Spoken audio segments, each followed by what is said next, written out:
Creo que es un güey de la UAM.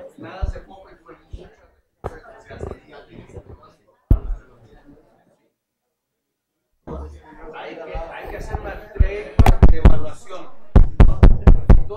Bueno, buenos días.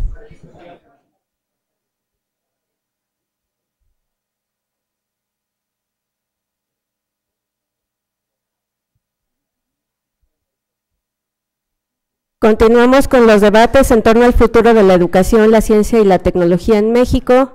Agradecemos a quienes permanecen desde la primera mesa y a quienes nos acompañan de reciente incorporación. Damos la más cordial bienvenida a la segunda mesa titulada Reforma del Artículo 3º Constitucional. Y esta mesa surge a partir de la iniciativa con proyecto de decreto con el que se reforman los artículos 3º, 31 y 73, emitidos por el actual presidente el 12 de diciembre de 2018. En esta propuesta, en esta iniciativa con proyecto de decreto, se adicionan o aparecen nuevos elementos que son pertinentes de discutirse por los expertos que hoy nos acompañan, entre los que quisiera mencionar solo algunos de los elementos: la universalidad y obligatoriedad de la educación media superior y superior, la cancelación de lo que ellos llaman la mal llamada reforma educativa, que trae también como consecuencia la cancelación del Instituto Nacional para la Evaluación de la Educación, del INE, el calificativo de educación de excelencia, que también es nuevo, es novedoso, ¿no? ¿Qué significa excelencia? Es algo que nos gustaría discutir con ustedes. Algo que ya se mencionó en la primera mesa, la eliminación de la fracción séptima del artículo 3º, que reconoce la autonomía universitaria.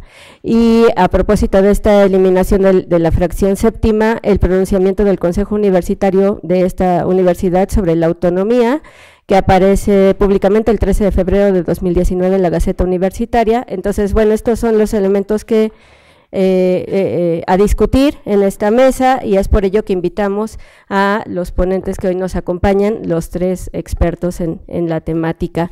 En principio daré palabra al doctor Manuel Gil Antón. Él es doctor en ciencias con especialidad en metodología y teoría de la ciencia por el Centro de Investigaciones y Estudios Avanzados, CINVESTAB, maestro en Ciencias Sociales con especialidad en Sociología por la Flaxo, sede México, y licenciado en Filosofía por la Universidad Iberoamericana.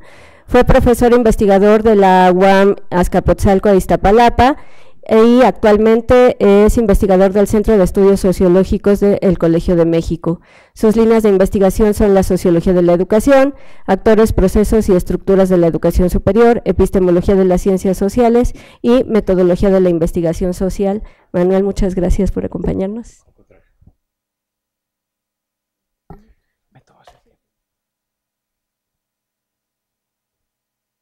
Muy buenas tardes. Yo voy a trabajar la parte de educación básica, que la iniciativa toca los tres niveles. Y muy rápido, ¿de dónde venimos? ¿Cuál es en síntesis, la propuesta de, la actual ley vigente? Se generó a través de la acusación al magisterio de los problemas educativos, haciendo abstracción de todas las condiciones sociales, de todos los problemas o los elementos adicionales que todo proceso educativo tiene. Y se decidió acosarlo con examinaciones de las que derivaría su permanencia en el empleo. En consecuencia, no fue concebido como un sujeto que trabajara en la transformación, sino como un objeto, el principal, que debía transformarse desde las alturas del poder, ¿no? No tienen voz, ¿no? Y ustedes fueron testigos de que en una generalización muy, muy vergonzosa, a todos se les trató de ignorantes, violentos, incapaces, y además con dosis vergonzosas de clasismo y racismo, ¿no? Y entonces quedaron en entredicho. Obviamente, si los profesores no tuvieron voz, pues los niños, las niñas y los jóvenes ni siquiera fueron vistos, ¿no? En este contexto, el Instituto Nacional para la Evaluación de la Educación, en el entramado institucional y legal de la ley, operó como un actor principal de los procesos laborales en el régimen de excepción construido para el magisterio. Este régimen de excepción consistió en modificar la fracción 25 del artículo 73, el cual está dedicado a las facultades exclusivas del Congreso, de tal manera que el Congreso fue digamos, nombrado como el que debía, a través del servicio profesional docente, conducir los procesos de ingreso, promoción y permanencia del personal docente. Y ahí el instituto, ¿no?, a pesar de su autonomía y su localización como el Sistema Nacional, como coordinador del Sistema Nacional de Evaluación Educativa, pues no ejerció su autonomía, porque, como se ha dicho, el INE no autónomo fue mucho más independiente y relevante para la sociedad. ¿En qué sentido? La fracción B un B con paréntesis de la fracción 9 dice que el instituto emitirá los lineamientos a los cuales se sujetarán las autoridades federales y locales para las evaluaciones que necesitan hacer, que son ingreso, promoción y permanencia. Entonces, ahí ingresa el instituto a la cuestión laboral.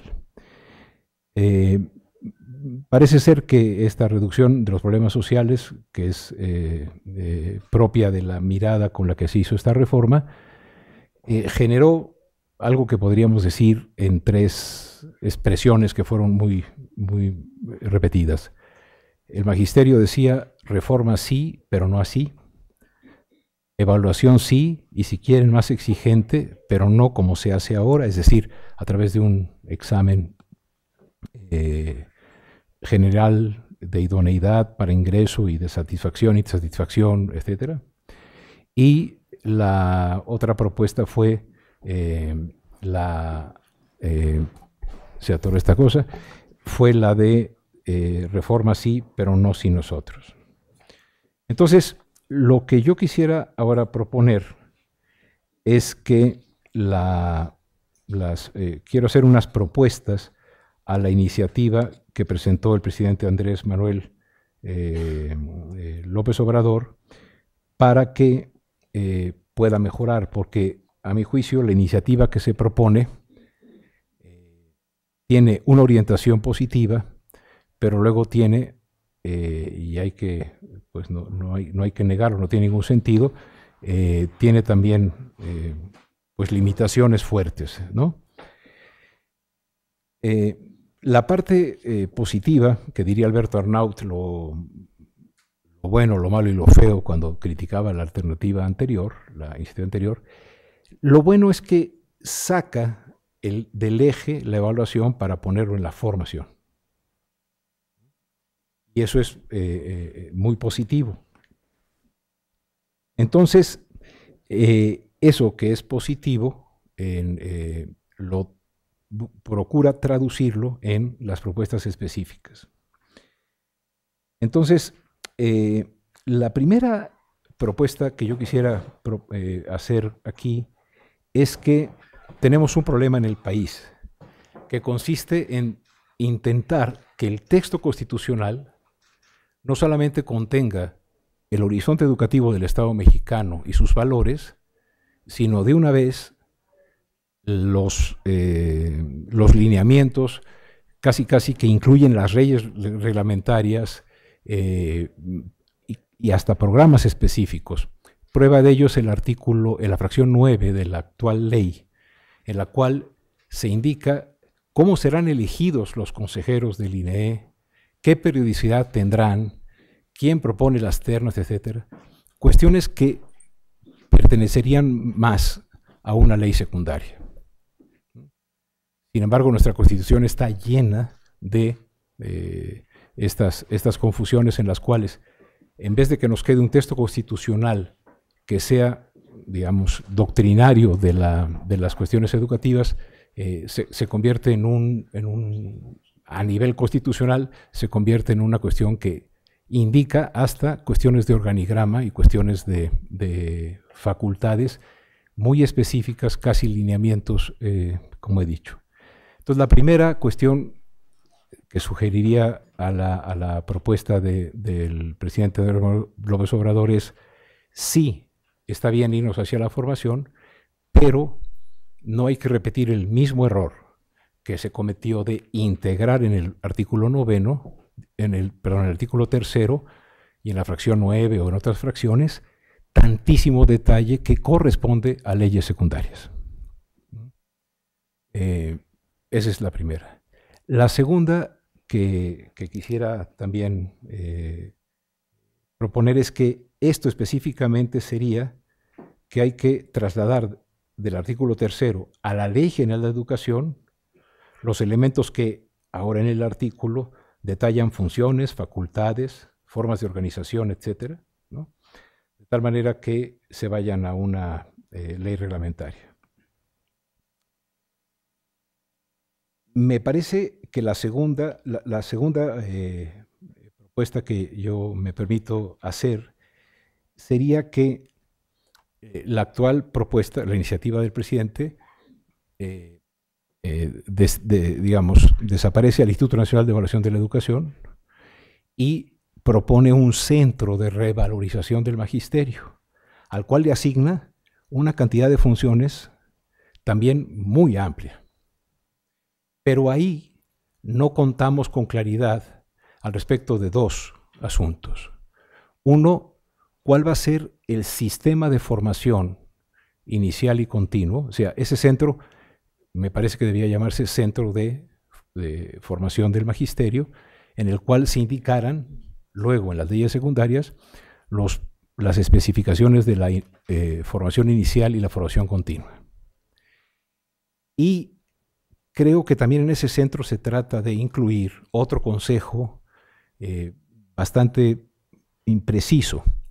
La sugerencia que yo haría es que se establezca, porque así está puesto en la fracción 9 actual de la iniciativa, un servicio de carrera docente, ¿no?, de carrera del magisterio, que tuviese la siguiente característica: que se enunciara en la Constitución que va a existir ese servicio, digamos, profesional del magisterio, y que se diga expresamente que los términos de incorporación y desarrollo de la trayectoria docente serán materia de ese servicio, de esa institución o de ese mecanismo, y que las especificaciones serán también materia de la ley secundaria, en este caso de la Ley General de Educación. De esta manera tendríamos tendríamos un modo claro en la ley secundaria de establecer los procesos de incorporación adecuados. Aquí quiero hacer una aclaración. La reforma y, bueno, la ley actual establece, y el INE se encarga, después de la aplicación de la evaluación, de hacer una prelación de idoneidad para el ingreso o de insatisfacción hasta destacado en la permanencia. Pero se trata de una etiqueta o de una calificación que corresponde a una idoneidad con respecto a una escuela ideal.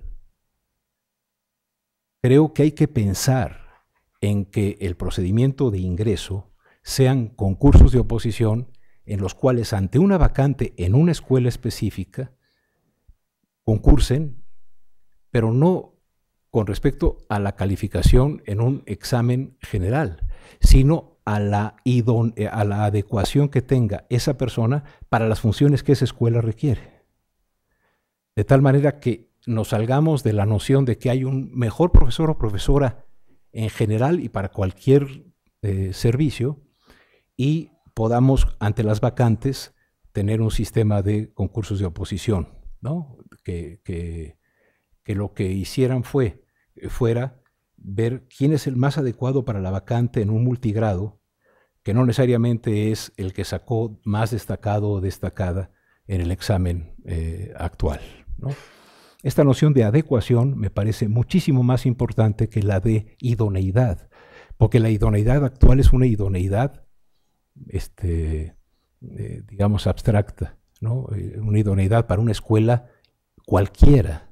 Eso en el sistema mexicano y en cualquier otro sistema no funciona.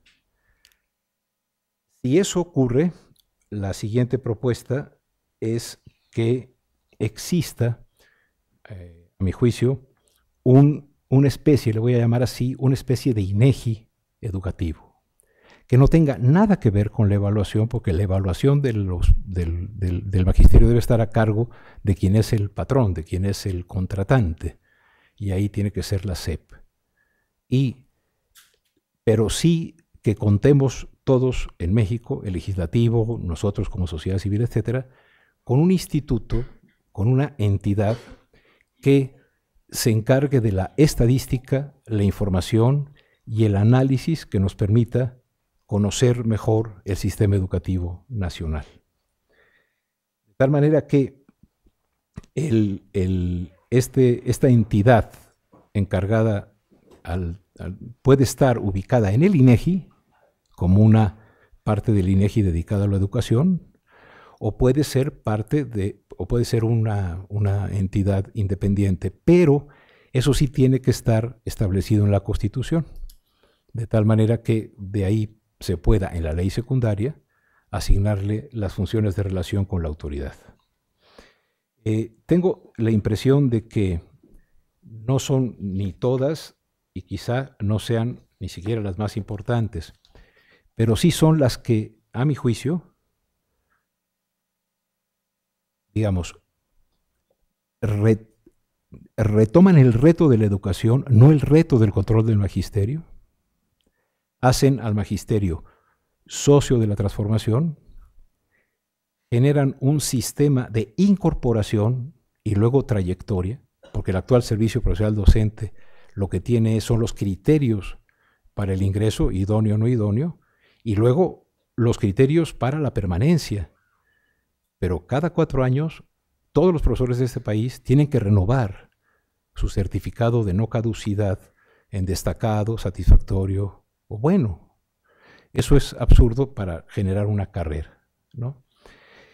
Y la cuestión de contar con una entidad que, con la información con la que se cuenta, haga análisis, entregue estadísticas, que sean independientes, no de este gobierno, sino de cualquier otro, de tal manera que podamos tener información con la cual diseñar políticas públicas, los que crean que así se puede, o bien tener la capacidad para nosotros como sociedad hacer crítica sobre la educación. Con esto termino y muchas gracias.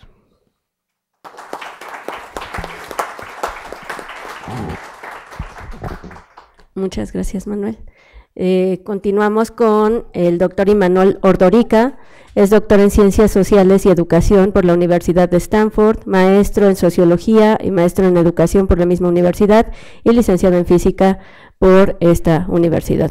Es investigador titular de tiempo completo del Instituto de Investigaciones Económicas, director general de Evaluación Institucional de la UNAM, profesor de los posgrados de Estudios Políticos y Sociales, Pedagogía y Estudios Latinoamericanos, miembro del Sistema Nacional de Investigadores Nivel 3. Sus líneas de investigación son Poder, Política y Cambio en la Educación Superior, Estado y Políticas Educativas en México, Financiamiento a la Educación Superior en México, Movimientos Sociales y Educación, Teoría Social y Educación, Evaluación Institucional de la Educación Superior. Gracias, Imanol.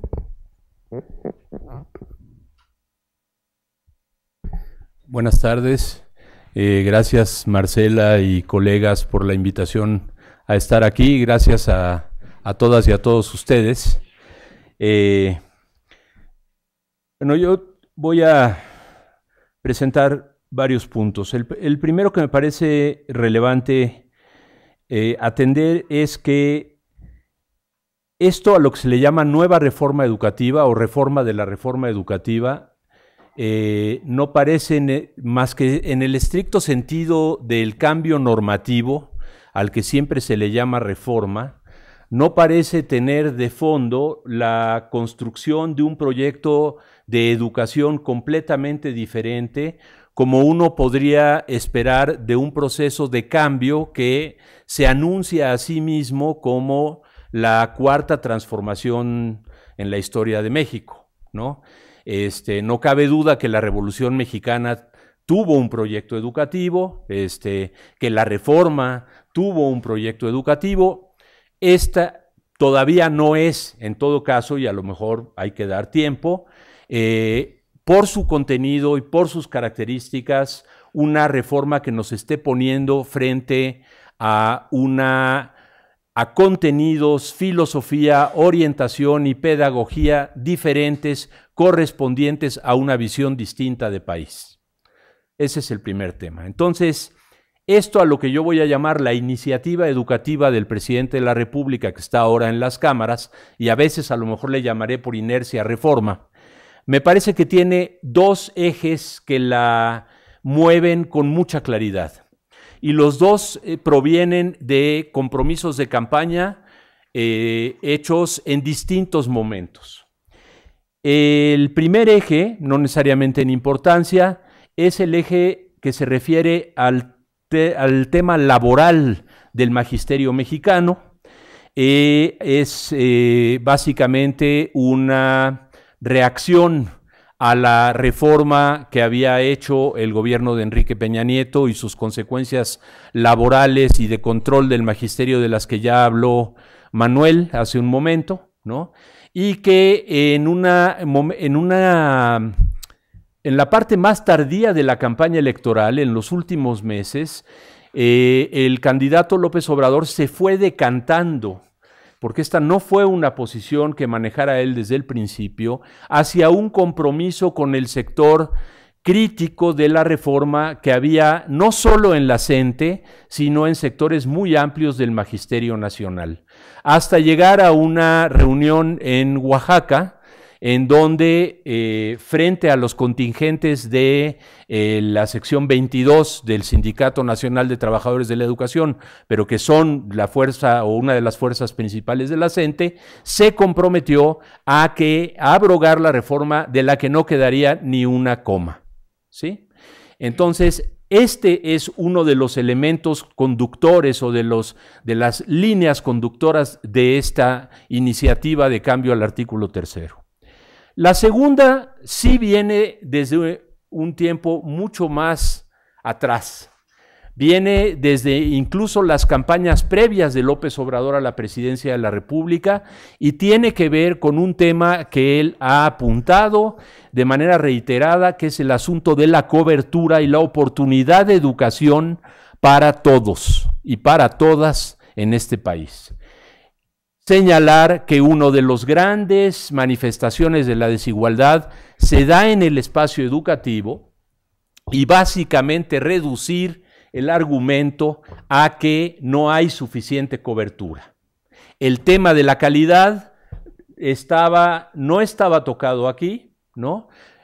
No forma parte de este lineamiento conductor del cambio al artículo 3 y básicamente va agudizándose o, digamos, radicalizándose en la última parte de la campaña, cuando frente a las universidades públicas del país va también tomando una posición como de cierta distancia crítica, en el sentido de criticar los exámenes de selección, la falta de posibilidades de ingreso de miles de jóvenes a las instituciones de educación superior que dejaron instalada una situación de relativa incertidumbre en la interacción entre la educación superior pública y el nuevo gobierno de la República. Vimos eventos ya siendo presidente electo, por ejemplo en Morelos, en la Universidad de Morelos, universidad en crisis, que en octubre ya no tenía dinero para pagar las quincenas y que se encontraba en una situación muy complicada, en donde López Obrador regañó a los profesores y les dijo: les vamos a dar dinero, pero van a tener que dejar atrás sus corruptelas y sus privilegios y todas esas cosas que ustedes hacen, ¿no? Y esto lo traigo a colación porque me parece que constituye uno de los elementos del escenario general en el que está ubicada la educación superior pública y que es la parte principal a la que me voy a dedicar en el resto de la exposición referente al artículo 3º que se ha propuesto. Ya se habló de que una de las intenciones del artículo 3º es nuevo, abrogar la reforma, aunque la CENTE dice que esto no es una abrogación, y sustituir el concepto de evaluación por el de revaloración del maestro a través de la educación continua. No toco más ese tema, ¿no? ¿Cómo debe de lograrse? Coincido con Manuel, de la manera más escueta y sin llenar de reglamentos y lineamientos de operación a la Constitución y mandando a leyes secundarias muchos aspectos que deberían estar ahí y que deberían haber estado ahí incluso en la otra ley. Los temas relativos a la educación superior van desde la conceptualización con la que sustituye en calidad, que es el de excelencia, que por lo menos en esta universidad tiene su historia, y a ver si me da tiempo a tocarlo, lo voy a dejar al final porque me parece que a estas alturas de la política es el menos relevante, pero los otros son la autonomía, que se les olvidó en la iniciativa, ¿sí? Que fue un error. En una intervención en la Cámara de Diputados hace 15 días yo les decía que no me quedaba claro si el error era político o mecanográfico, ¿no?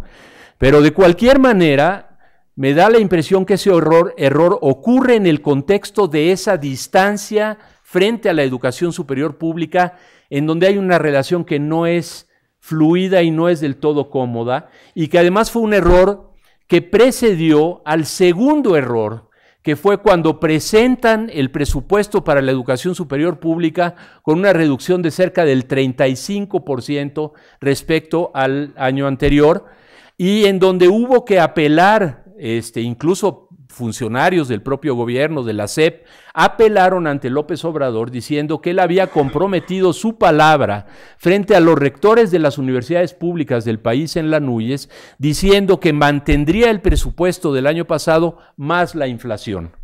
Entonces corrigieron el segundo error. El primero todavía no está corregido, todo el mundo dice que está ya, que ni se preocupen, ya olvídense, no sigan insistiendo, está corregido, pero hasta no ver, no creer, ¿no? Entonces, ese tema de la autonomía es central para nosotros, que quede la fracción séptima tal y como estaba, porque también hay la tentación de que como ya se quitó y hay que volverla a poner, pues por un lado y por el otro, en los dos ámbitos del espectro político, hay ocurrencias de qué tal si le metemos una partecita que diga esto o que diga lo otro. Y lo mejor es que lo mantengamos como está, que ha funcionado relativamente bien desde que fue aprobado. Y eso que presentó en su momento limitantes muy importantes, por ejemplo, a los procesos de sindicalización nacional. Los otros dos temas que atañen directamente a educación superior son gratuidad y obligatoriedad. Con cierta superficialidad se ha criticado la idea de obligatoriedad en la educación superior. Hay quienes dicen, ¿cómo? Si quienes van a la educación superior son un grupo que tiene entre 18 y 23 años, son adultos, ni modo que los papás los obliguen a ir a la educación o que los papás sean objeto de alguna persecución legal por no lograr que estos chicos vayan a la educación superior, o que los chicos a fuerza y las chicas tengan que decidir que sí quieren ir a la educación superior. Obligatoriedad en el caso de la educación superior solo es obligatoriedad para el Estado. Es un compromiso del Estado mexicano de que tiene la obligación de garantizar lugares en la educación superior pública para todas las personas, nótese que no digo ni siquiera jóvenes, que deseen estudiar educación superior y hayan cumplido el ciclo anterior. Eso quiere decir obligatoriedad. Es un compromiso enorme. Gratuidad, pues para muchos de nosotros, por nuestra edad, es un tema que se ha debatido aquí en la UNAM por lo menos desde 1985-86, no creo que nos tocaran los debates de cuando Subirán trató de subir las cuotas, ¿no? Que fue por ahí del año 50 o por ahí, ¿no? A mí sí, pero no les quiero decir. Pero hubo un debate muy fuerte porque la Constitución decía hasta 1993: toda la educación que imparte el Estado será gratuita. Y punto. Y entonces los abogados que invocaba Rectoría y el rector Carpizo decían: sí, pero hay que interpretarlo. Esto se refiere a la educación básica y la media superior, no a la superior. ¿Pero dónde dice eso? No, esa es la interpretación que se hace. Les contestábamos: no lo interpreten, nada más léanlo. No hace falta interpretarlo. Y luego decían que las universidades autónomas no eran educación que impartía el Estado, a pesar de que el financiamiento viene principalmente del Estado. En fin, todo un galimatías que, gracias a Carlos Salinas de Gortari y su modificación del artículo 3 en 1993, se planteó que la educación superior pública sería impulsada por el Estado y con esto se le eximía de ser propiamente impartida por el Estado y la sacaban de la gratuidad. Se vio que políticamente no tenía mucho efecto porque nosotros vivimos 10 meses de huelga. Y se nos olvida que también vivimos otro movimiento en 1992 en la UNAM para evitar que la nueva interpretación les permitiera subir las cuotas de la cuota virtual, la gratuidad virtual que tenemos hoy, ¿no? Entonces, el plantear que la educación debe ser gratuita a nivel superior implica una obligación pública que a mi juicio no exime, y tenemos discusión al respecto, no exime a las universidades autónomas de ninguna manera, pero que incluso para evitar estar, y hay decisiones de la Suprema Corte en dos salas diferentes, en dos sentidos diferentes. En un sentido, dijo que obligaba a la Universidad Autónoma de Michoacán a que su ley de educación local que establecía que debería de ser gratuita, tenía que ser gratuita, aunque fuera autónoma, y el otro caso, no me acuerdo si es Nuevo León o qué otro caso es, en el sentido contrario. Para evitar llenarnos de amparos y procesos jurídicos de interpretación, hemos propuesto que se diga que la educación superior que imparte el Estado, incluyendo a las instituciones a las que la ley otorga autonomía, serán gratuitas y obligatorias. La obligatoriedad y la gratuidad tienen una implicación muy fuerte que nos unifica a todos. Si se quedan en el texto constitucional y no se otorgan los recursos suficientes para resarcir a las universidades de los recursos que se pierden por el cobro de cuotas, esto significa un peligro real para las universidades, para varias universidades autónomas, no para la nuestra, ¿no? La UNAM capta 35 millones de pesos de cuotas anuales, suponiendo que todos los estudiantes pagan y pagan 100 pesos. Y vean ustedes la cantidad de estudiantes que dicen: no, mi papá es del ESTUNAM, de la PAUNAM, yo no tengo que pagar, yo voy a la ventanilla en el CCH Azcapotzalco y pago los 10 centavos del bachillerato, porque en el banco solo se puede pagar de 100 pesos para arriba, ¿sí? Sobre un presupuesto anual de 44,000 millones de pesos. Es una cifra ridícula, ¿sí? Pero hay universidades en donde el ingreso extraordinario por cuotas puede llegar a ser el 20%, quizás un poco más, del presupuesto general de una universidad pública, estatal, autónoma. Y tenemos que obtener del gobierno, este gobierno que nos quitaba 35%, si no fuera porque empeñó la palabra el señor presidente, ¿no? la garantía de que esos recursos se van a aportar a las universidades para poder alcanzar esa gratuidad.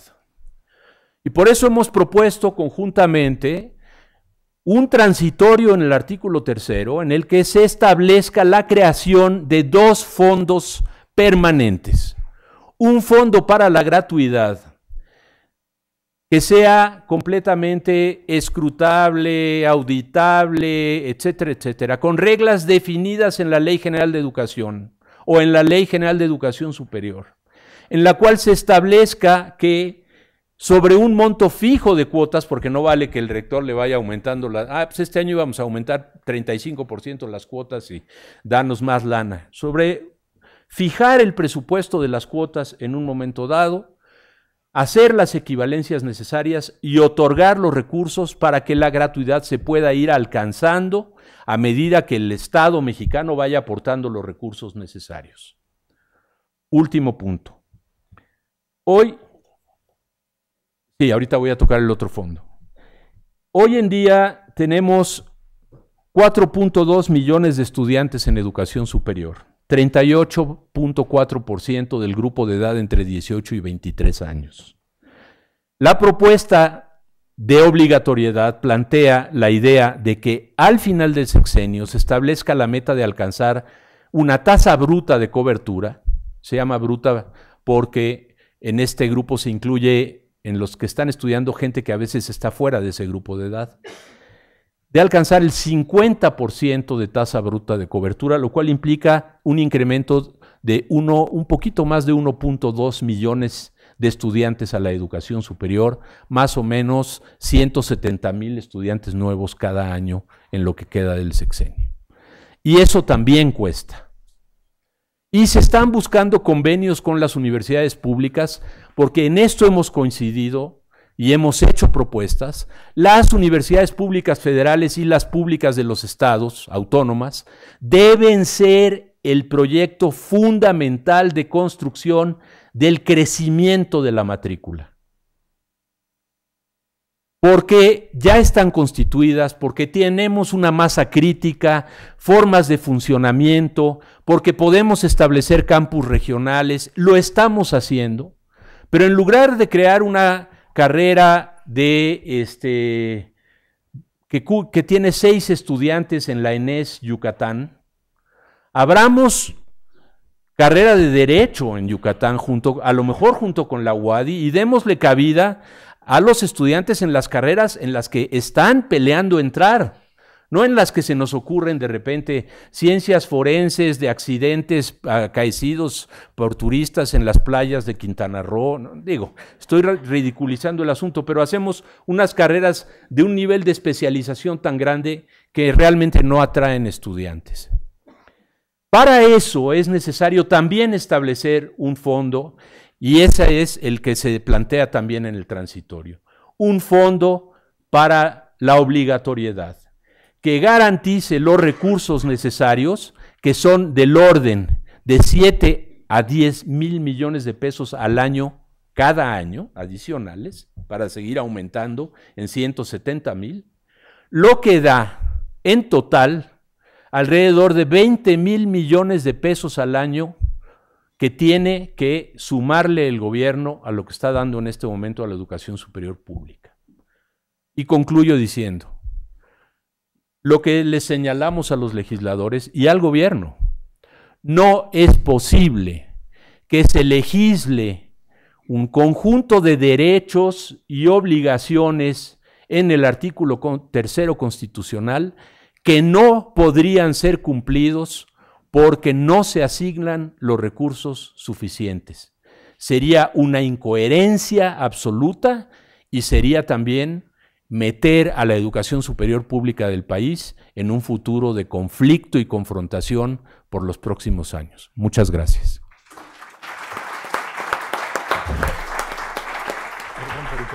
No, estuvo bien. Gracias, Emanuel. Por último, damos la palabra al doctor Roberto Rodríguez, es doctor en Ciencias Sociales con especialidad en Sociología, por el Colegio de México, licenciado en Sociología por esta universidad, investigador de este instituto, nivel 3 del SNI. Sus líneas de investigación son política educativa, políticas de educación superior comparada, educación superior y desigualdades sociales. Gracias, Roberto.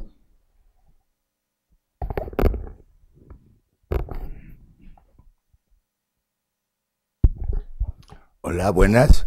Gracias por invitarme. Y es lo siguiente. En 1916, en Querétaro, se llevó a cabo el Congreso Constituyente de la actual Carta Magna. En la sesión correspondiente al debate del artículo 3º, el general Múgica, el mismo que va a estar después junto a Cárdenas, entonces orozquista, carrancista, pero del ala más radical, decía: este es el momento más solemne de la gesta revolucionaria, lo que vamos a discutir sobre la educación del país. Carranza había llevado una propuesta de artículo 3º, en la que había omitido el principio de laicidad. Se debatió en el Congreso, al final ganó Múgica y sus fuerzas, y desde entonces tenemos la laicidad en el texto constitucional. Carranza pensaba, no sin razón, que, digamos, quitar la posibilidad educativa a la Iglesia Católica crearía un enorme conflicto en los años por venir. Y ello ocurrió. Sin embargo, es claro, por lo menos es claro hoy, que la perspectiva revolucionaria de implantar la laicidad fincaba una de las bases o de los principios fundamentales en la transformación de la educación en México en los años por venir. El momento más solemne de la revolución, decía Múgica.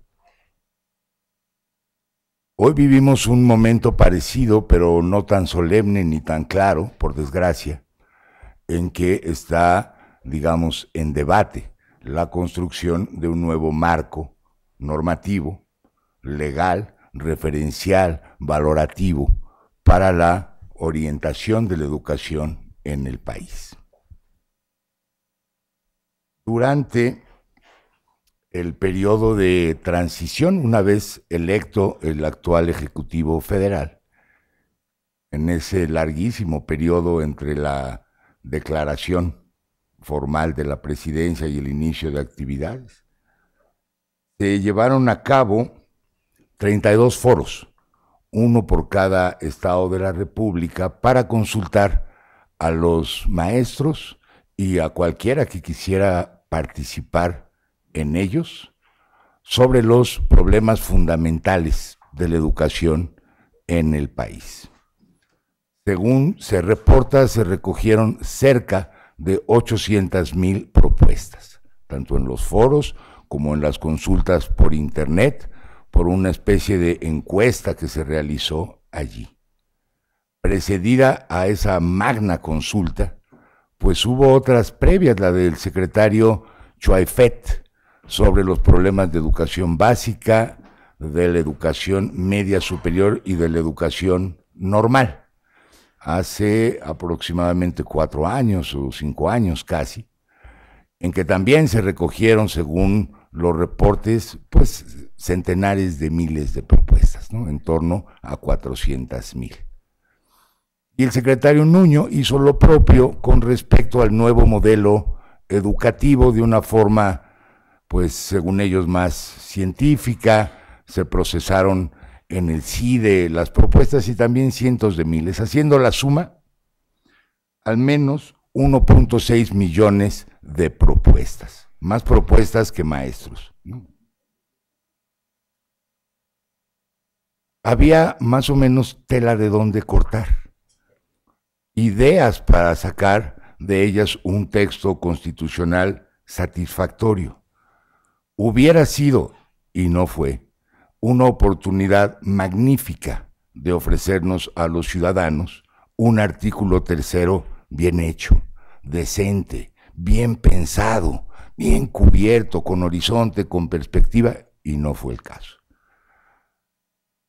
Nos entregaron la iniciativa presidencial del 13 de diciembre, que sí, en efecto, en esta está contenida de manera muy clara el reclamo de las organizaciones magisteriales, ¿no?, sobre la abrogación de la llamada, mal llamada reforma. Pero, desde la primera lectura, son muy evidentes un número de errores, bueno, que serían casi inadmisibles. El primero, todavía en la madrugada de la entrega de la iniciativa de reforma y su publicación en la Gaceta Parlamentaria, era la omisión de la fracción 7, la que contiene la norma de garantías constitucionales a la autonomía universitaria. Eso simplemente se omitió.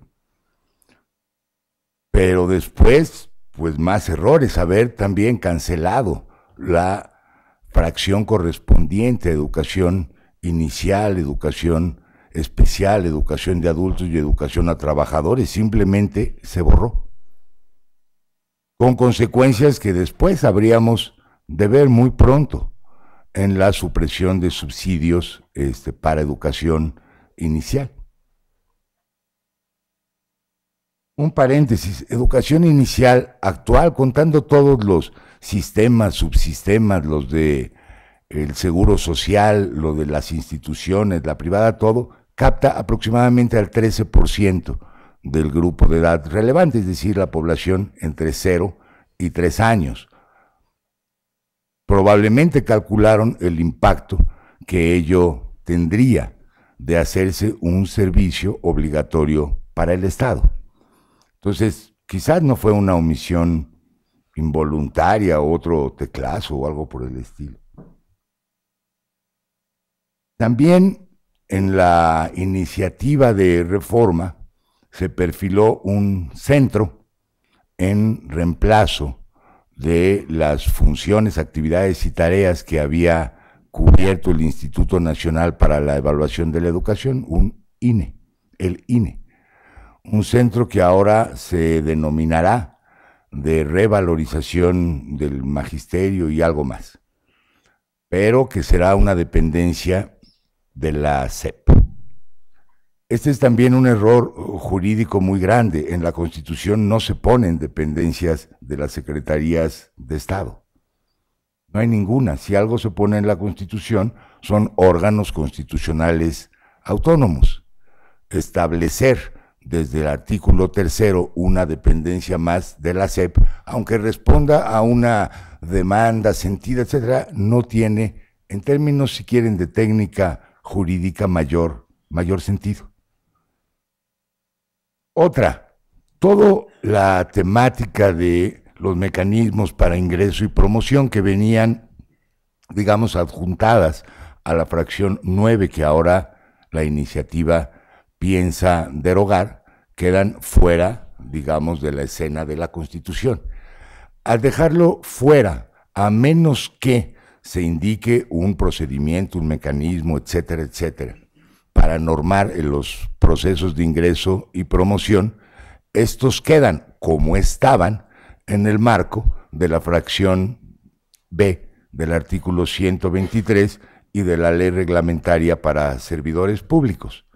Esta, por supuesto, digamos, presenta la posibilidad de las comisiones mixtas de escalafón, en donde son pactados entre el sindicato y la autoridad responsable los mecanismos y procedimientos de ascenso en el servicio público.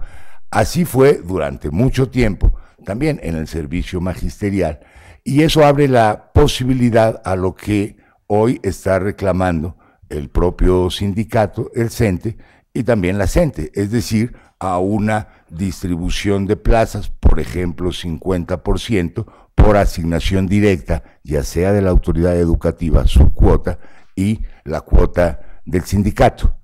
Es decir, la abolición, en términos prácticos, de cualquier forma de selección del magisterio al ingreso y su regreso a las distribuciones por asignación. Esto tiene su asunto.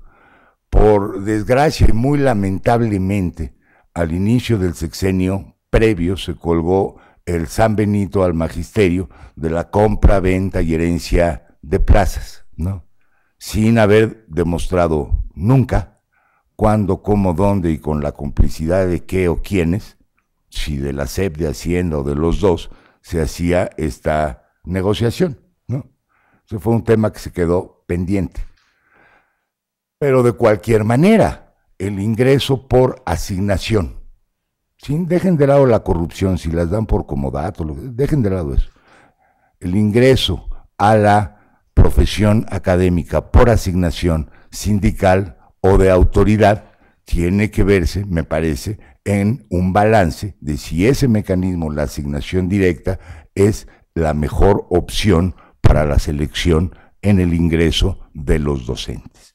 Como está ahorita la iniciativa, ni siquiera se deja a una ley secundaria cuál sería la posibilidad o el marco de definición de ese proceso. De ninguno de los dos procesos, ni del de ingreso, ni del de ascenso o promoción del magisterio en educación básica. Una más sobre la obligatoriedad, ya se trató, pero dejo una nota al hacerla universal, obligatoriedad desde preescolar hasta superior, incluye también al posgrado, y eso sería muy interesante, que la educación del posgrado fuera también obligatoria para el Estado, en el sentido antes dicho, que el que quiera hacer un posgrado tuviera que tener por fuerza la posibilidad de ingresar al mismo. Algo que se omitió, y también, perdonen el sospechosismo, fue tocar de ninguna manera la fracción sexta del tercero constitucional. La fracción sexta corresponde a la educación privada. Y esta trae la huella, bueno, prácticamente desde el origen del tercero constitucional. Es decir, que los privados pueden ofrecer educación si la SEP lo autoriza. Para el caso de básica se requiere solamente autorización. Para el caso de media superior y superior, el registro de validez oficial de estudios. Ambos son procedimientos administrativos, cumplimiento de requisitos formales. Y no se quiso, por alguna razón, colocar ahí, por ejemplo, una exigencia de calidad, que la educación que ofrecen los particulares tuviera que ser, por ejemplo, de buena calidad. Pero no se tocó. No se tocó, entre otras razones, lo que me lleva al punto central de esta presentación. No se tocó porque el término de calidad, cualquier referencia a la calidad, fue excluida de la iniciativa de reforma al tercero, ¿no? Se sustituyó por este término de excelencia, por ahí por una referencia a mejora continua. Me parece que para satisfacción de la disidencia magisterial, y se puede entender en ese sentido, pero se trata de la Constitución. Excluir el término calidad educativa con la explicación que tiene más bien una vertiente política que educativa es, entre otras cosas, dejar de hablar el lenguaje internacional del desarrollo educativo. Y no es cualquier cosa, no me estoy refiriendo de ninguna manera a las recomendaciones de la OCDE o del Banco Mundial o de cualquiera de esos organismos multilaterales, sino a lo que es la corriente principal, la de Naciones Unidas. Naciones Unidas ha acordado con la suscripción de la gran mayoría de los países que integran la organización un conjunto de objetivos para el desarrollo sustentable hacia el 2030. Y eso lleva en muchos campos una serie de vertientes, mecanismos, convenios, programas, etcétera, etcétera, uno de los cuales corresponde a educación. En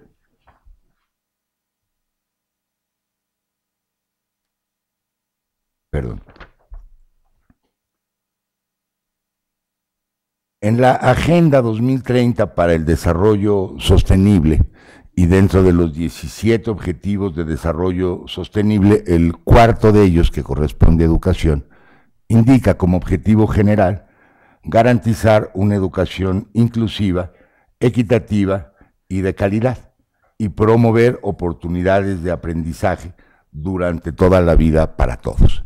A partir de este mandato, la UNESCO ha desarrollado pues toda una programación y una serie de configuraciones de cooperación internacional, otra vez programas, proyectos, difusión de prácticas exitosas, simplemente en torno a la problemática de cómo mejorar la calidad educativa en todos los niveles del sistema.